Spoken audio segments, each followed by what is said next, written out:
तो बुद्ध जब चुप रहते थे, लोग कहते थे इनको पता नहीं है इसलिए चुप है।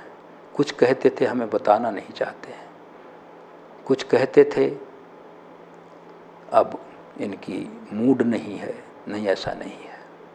सिंसपा के जंगल में सबसे बड़ी बात आपको बताऊं, जो हमारा आज कौसाम्बी है, सिंसपा का जंगल था। वहाँ रात को ठहरे हुए थे भिक्षु संघ के साथ।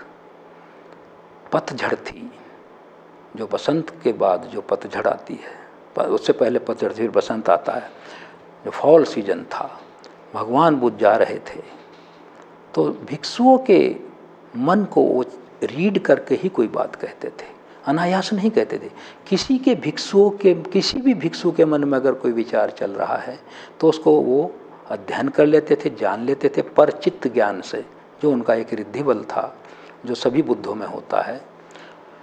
उसको उन्होंने अध्ययन करके समझ के कहा, आनंद, इस जंगल में कितने पत्ते हैं? ये कहने बहुत हैं, बहुत बड़ी अमाउंट है, बहुत बड़ी राशि है। फिर थोड़े पत्ते अपने हाथ से ऐसे उठाए, मेरे हाथ में कितने पत्ते हैं? कि बहुत हैं, कुछ पत्ते हैं। तो आनंद ये समझ लो, जितना इस लोक के मानव कल्याण और निर्वाण के लिए ज्ञान जरूरी है, उतना मेरे हाथ में पत्ते मैंने उतना ही दिया है।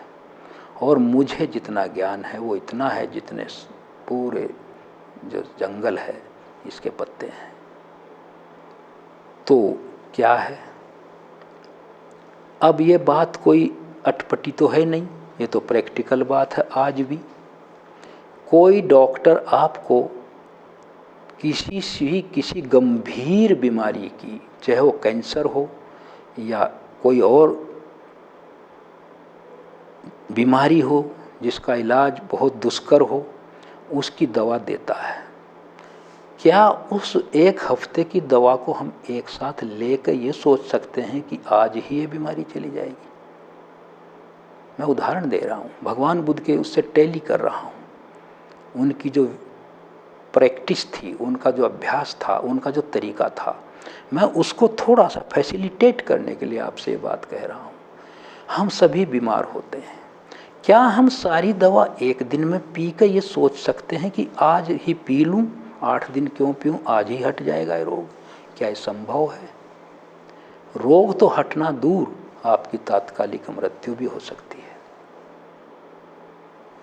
वही दवा आपकी मौत का कारण बन सकती है। इसीलिए बुद्ध ने जो 45 वर्षों में दिया, एक दिन में अगर 5 वर्ष ये भिक्षुओं को दे देते तो उनके दिमाग में, उनके मस्तिष्क में जो पहले से ही अविद्या से भरपूर था और जहाँ रिसेप्टिबिलिटी ही नहीं थी, एक कुशल विचारों के लिए जगह ही नहीं थी, तो क्या वो मानसिक रूप से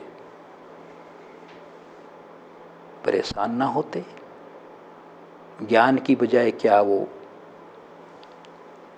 अपने मानसिक संतुलन को ना खो बैठते? तो बुद्ध जितना बोले, चिकित्सक की भांति उसकी खुराक तय करके बोले। और कब बोले? जहां जरूरत है। कब चुप रहे? जहां बोलने की जरूरत नहीं है। अव्यक्त रहे, इनडिटर्मिनेट कहते हैं उसको, ये कहते हैं अव्यक्त रहे।